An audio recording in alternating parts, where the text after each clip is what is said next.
안녕하십니까. 오열 목사입니다. 오늘 말씀 통해서 북이스라엘이 왜 심판을 받는지 그 심판의 세 가지 기준을 배울 수 있기를 기도합니다.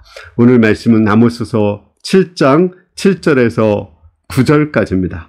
또 내게 보이신 것이 이러하니라. 다림줄을 가지고 쌓은 담 곁에 주께서 손에 다림줄을 잡고 서셨더니 여호와께서 내게 이르시되 아모스야 내가 무엇을 보느냐. 내가 대답하되 다림줄이니라. 주께서 이르시되 내가 다림줄을 내 백성의 이스라엘 가운데 두고 다시는 용서하지 아니하리니 이삭의 산당들이 황폐되며 이스라엘의 성수들이 파괴될 것이라. 내가 일어나 칼로 여로보암의 집을 치리라 하시리라. 하나님께서는 북이스라엘을 심판하는데 처음에는 메뚜기 환상, 그 다음에는 불의 환상을 보여주셨어요. 그때 아모스가 기도하자 용서해 주셨거든요. 그런데 세 번째 다림줄의 환상은 아모스가 기도도 하지 않고 그 다림줄의 환상대로 하나님은 심판을 하십니다. 다림줄이라는 것은 집을 지을 때 수평이나 수직을 잡는 줄을 말해요. 하나님의 기준이 있다는 거죠. 그 하나님의 기준에 벗어나면 하나님께서는 심판을 하신다는 것입니다. 하나님은 세 개의 다림줄을 가지고 계십니다. 첫 번째는 하나님의 다림줄입니다. 그것은 바로 십계명의 다림줄이거든요.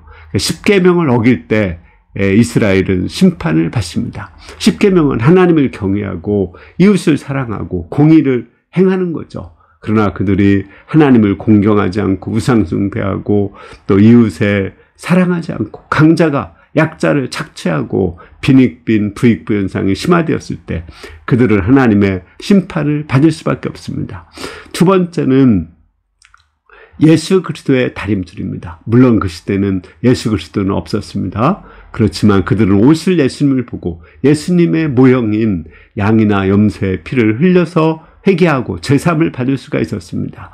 예수님이 십자가에서 우리의 죄값을 다 치렀기 때문에 우리가 회개하고 제사함 받으면은 우리는 그 다림줄에 의해서 용서를 받습니다. 그리스도 예수 안에 있는 자에게는 결코 정죄함이 없나니 생명의 성령의 법이 죄와 사망의 법에서 해방했다고 말씀했습니다.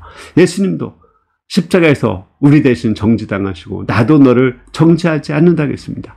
우리가 어떤 죄악이 있을지라도 회개하고 예수님의 피로 제사함을 받으면 우리는 하나님의 심판을 받지 않습니다.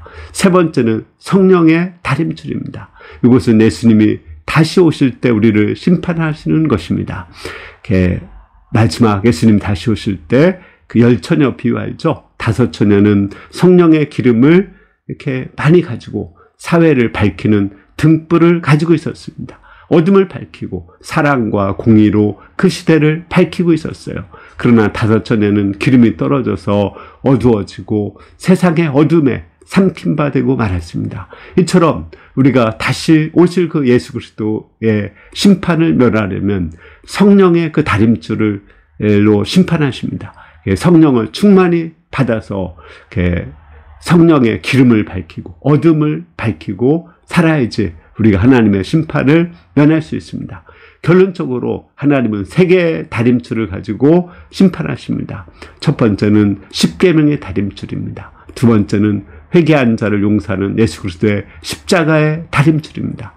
세 번째는 성령의 충만함을 가지고 어두운 세상을 밝히는 공의와 사랑의 삶을 살아가는 그러한 다림줄입니다. 우리가 하나님을 경외하고 십계명을 지키며 또 예수 그리스도 앞에서 회개하고 제사함 받고 성령 충만해서 이 시대를 밝히는 가운데 심판에서 구원받을 수 있기를 기도합니다. 감사합니다.